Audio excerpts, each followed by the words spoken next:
I am Clara Williams, the only daughter, the only child of late Ifechi Williams, and all his words belongs to me, not this bag of trash, Clara said. You are welcome to Ifeoma African Tales. Please share and subscribe to this channel. A man whose name alone commanded respect and checks the Lagos state, his name is Ifechi Williams. He was not just wealthy, he was a phenomenon. His mansion stood outstanding in Banana Island. Ifechi was known for something far, far more powerful, his heart. He was a lawyer unlike any other. Widows who had been thrown out of their homes found refuge in his office. Poor men cheated of their land saw justice because of him. Women, silenced by oppression, spoke again because Ifechi stood beside them in court. Justice is not for the rich, he would often said. It is for the brave, and brave he was. But even the bravest man carried a big secret. It was during one of his rare breaks that Ifechi traveled to Zimbabwe. The trip was meant to be simple, a quiet escape from courtrooms, lawsuits, and the endless cries for help. He wanted peace. Instead, he found Marsha. He was charmed by her irresistible beauty. She was unlike anyone he had ever met.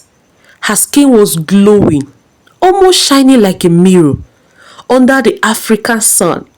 Her laughter had a softness that would calm storms, and her eyes held stories that made Ifechi forget his own. They met at a resort by accident, or perhaps by fate. What began as casual conversation turned into long walks, then into nights filled with confessions and dreams. Ifechi, a man known for control and discipline, found himself surrounded to something unfamiliar, love or something dangerous close to it. But like many beautiful things, it was fleeting. When the vacation ended, Ifechi returned to Nigeria, back to his wife Rebecca and his daughter Clara, pretending like nothing happened. Man. He thought that chapter of his fleeting life had closed. He was wrong. Months later, a call came. Marsha. Her voice was weak. Ifechi, I am pregnant. The word struck him like thunder. The word, carefully built on order and control, began to tremble. He sent money. He made arrangements, but he did not tell his wife, Rebecca. He told himself it was temporary, that he would handle it. But life has a way of exposing what we try to hide. Marsha gave birth to a baby girl. She named her Zara. And for a brief moment, even from afar, Ifechi felt something shift inside him. A quiet responsibility, something deeper than fear. But before he could fully face it, tragedy struck. Marsha fell ill. Critically ill. The hospital room smelled of antiseptic and fading hope. Marsha laid on the bed, her once vibrant body now fragile, her breathing shallow. Ifechi has flown in immediately. For the first time, he saw Zara, not as a secret, not as a mistake, but as his child. She was small, wrapped in a soft blanket, her eyes innocent and unaware of the storm surrounding her existence. Marsha reached for Ifechi's hand. Her voice trembled. Please, don't leave her. Tears filled her eyes. She has no one else. Ifechi swallowed hard. Guilt tightened around his chest. I will take her, he said quietly. I promise. Marsha smiled faintly, relieved washing over her face. Raise her like your own. Marsha begged Ifechi. Those were her final words. Moments later, the machine beside her went flat. Marsha was gone. And just like that, Zara became a responsibility wrapped in grief. When Ifechi returned to Nigeria, He did not bring Zara home as his daughter. He brought her as a lie. Standing at the grand entrance of the mansion, with Rebecca and Clara waiting, he forced a calm expression. "This is Zara," he said. "She will be helping around the house." Rebecca raised an eyebrow. "A house help?" Clara smiled. She was a young girl, but already spoiled beyond measure. "Good," she said casually. "I need someone to do my laundry here in this house." Zara stood quietly, holding a small bag, her eyes wide with uncertainty. That moment defined her life, not as a daughter, but as a servant. Life in the mansion was not what Zara imagined. She woke up before cock crows. She cleaned floors that are shining already. She washed clothes until her fingers wrinkled. She ate last, if there are anything left. Rebecca treated her with cold indifference. Clara treated her with big hatred. Only one person saw her differently. Mrs. Williams, Ifeshi's mother. The old woman watched everything silently. She saw the way Zara bowed respectfully, the way she never complained, the way she endured. "Come here, my child," she would say gently. And for a brief moment, Zara would feel warmth. "You are special," the old woman once whispered. Zara didn't understand, but those words stayed with her. One afternoon, under the scorching sun, Zara sat in the background washing clothes. A pile of Clara's pants and bra lay beside her. Her hands moved slowly, carefully. Suddenly, a loud voice. "Zara! You stupid deaf girl!" Clara stormed down the stairs, her face twisted in anger. "How many times did I have to call you before you answer, you dirty pig? Why are you so slow, lazy thing?" Before Zara could respond, Clara grabbed a bucket of dirty water and poured it over her head. The cold splash soaked Zara completely. She lost herself in shock. Then slowly, she stood up in anger. "Why would you do that?" she said softly. The next moment, slap. That loudest slap landed on her chin. Clara's hand struck her face. "Shut up, you daughter of a nobody," she snapped. "You are just a servant, a mere servant." Zara's eyes filled with tears. But she did not fight back. Rebecca appeared, drawn by the noise. "What is going on here? Why the noise?" Clara pointed to Zara. "She is being rude and disrespectful." Without asking questions, Rebecca began hitting Zara. "Ungrateful, stupid girl," she shouted. And in that moment, something inside Zara broke. Not loudly, not visibly, but deeply. Ifeshi saw everything, not always directly, but enough.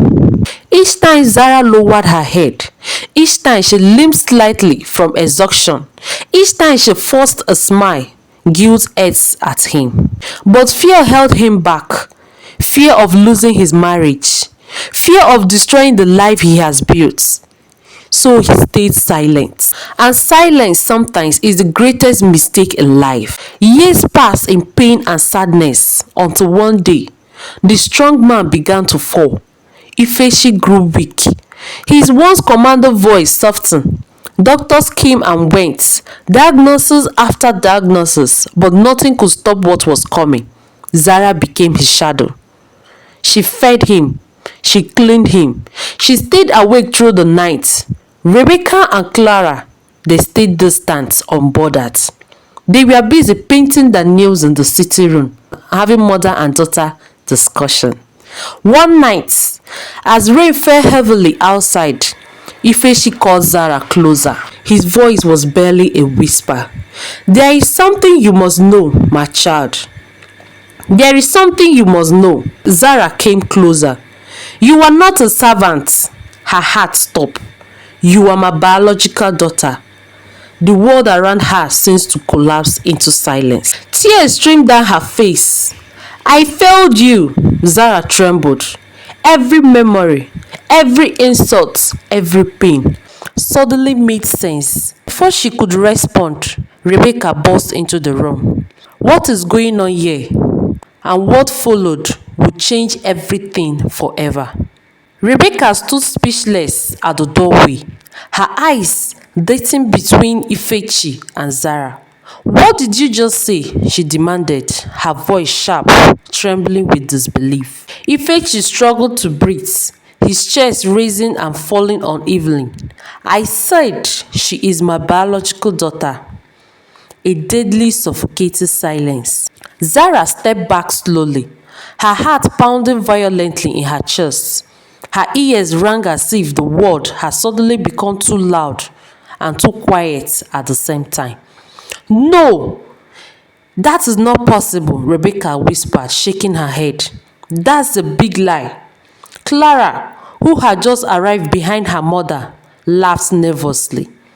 "Daddy, stop joking. It's not funny." But Ifechi's eyes held no humor, only regret. "I would have told you long ago," he said weakly. "Her mother, Masha, she died. I promised to take care of her." Rebecca staggered back in confusion.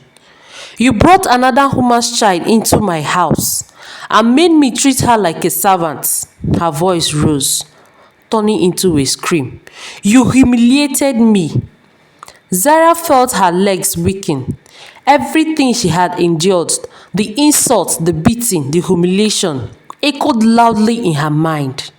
And now, the truth stood naked before everyone.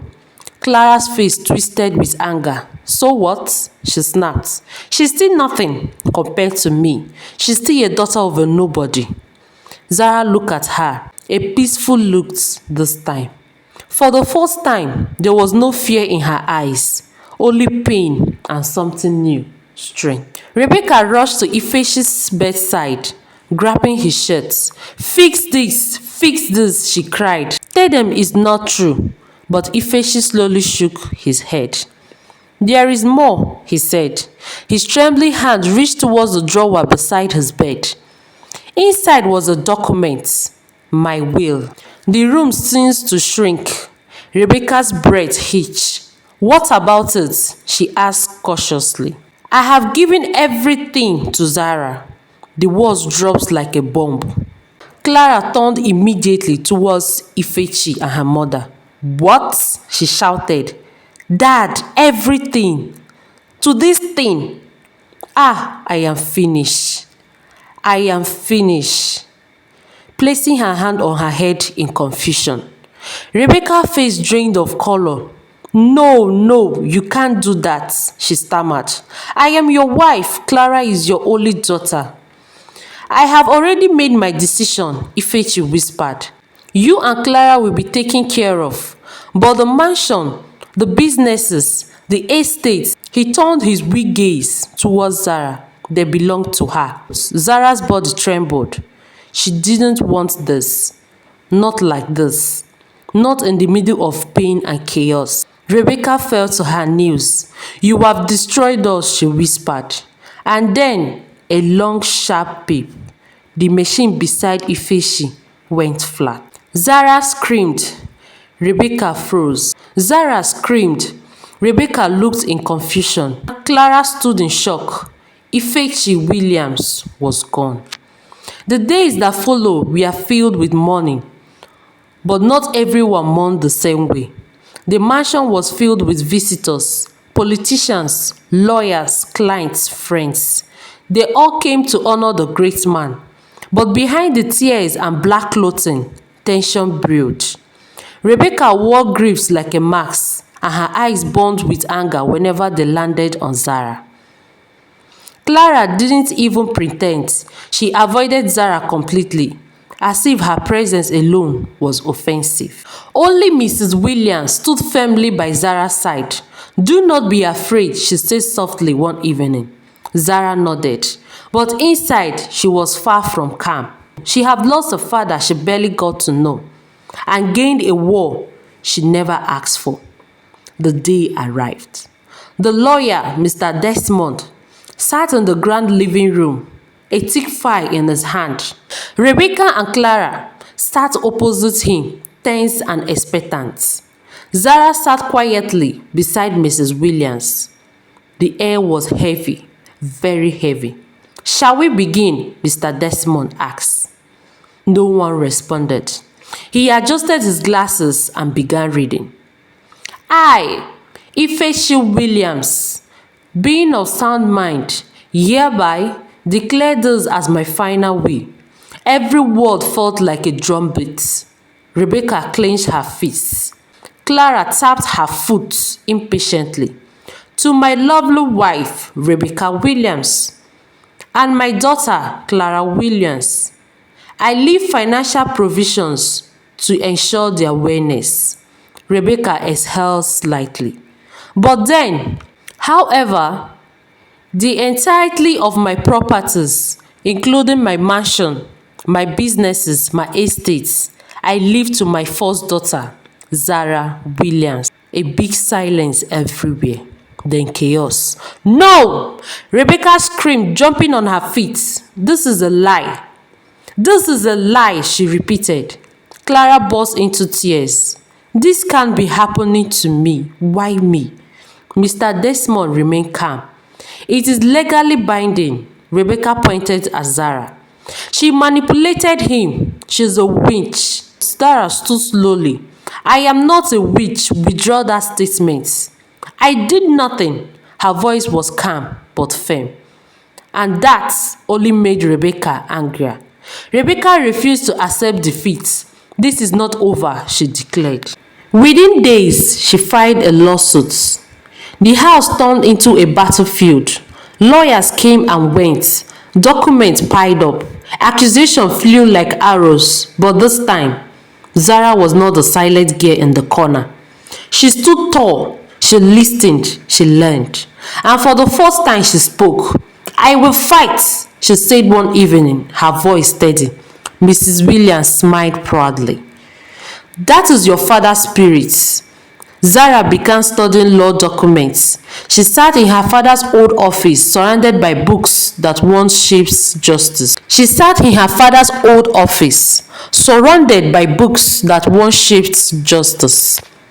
Each page she read felt like reclaiming a part of herself. She remembered every insult, every slap, every tear. But instead of breaking her, they built her. Meanwhile, Rebecca and Clara struggled. Their accounts were limited, their influence weakened, and slowly, reality began to sink in. They were losing. The courtroom was packed. Everyone wanted to witness the battle of Ifeshi's fortune. Rebecca's lawyer argued passionately. "This will is unjust." Zara's lawyer remained composed. "The evidence is clear." Zara sat quietly, her heart steady. When it was her turn to speak, she stood. "I did not ask for this," she said. "I only want what my father chose to give me." Her voice carried truth, and truth is powerful. The judge adjusted his glasses, then delivered the verdict. "The will stands." The gavel struck. It was over. Rebecca and Clara were forced to leave the mansion. No more luxury, no more servants, no more power. They moved into a small rundown apartment. The walls were cracked. The air was heavy. Reality hit them than expected. Clara cried endlessly, lying down on the bed, rejecting foods and constantly complaining of mosquitoes' bites. Rebecca sat in silence, her pride shattered. They had lost everything. Back at the mansion, Zara stood in the grand hallway, but this time, not as a servant, as the owner. She walked slowly, touching the walls that once witnessed her pain. Tears filled her eyes, but they were not tears of sorrow, they were tears of strength. Mrs. Williams stood beside her. "I've come far," she said. Zara nodded. "Yes, but I am just beginning." Zara made a decision. She would not let pain defy her. She reopened her father's law firm. She helped widows. She defended the poor. She became everything her father once was. And more, but deep inside, she never forgot. Not the pain, not the betrayal, not the silence. Because sometimes, the people who suffer the most are the ones to enjoy the most. And also, become the strongest. Thank you for watching. And don't forget to turn off the notification button for more interesting story. Bye.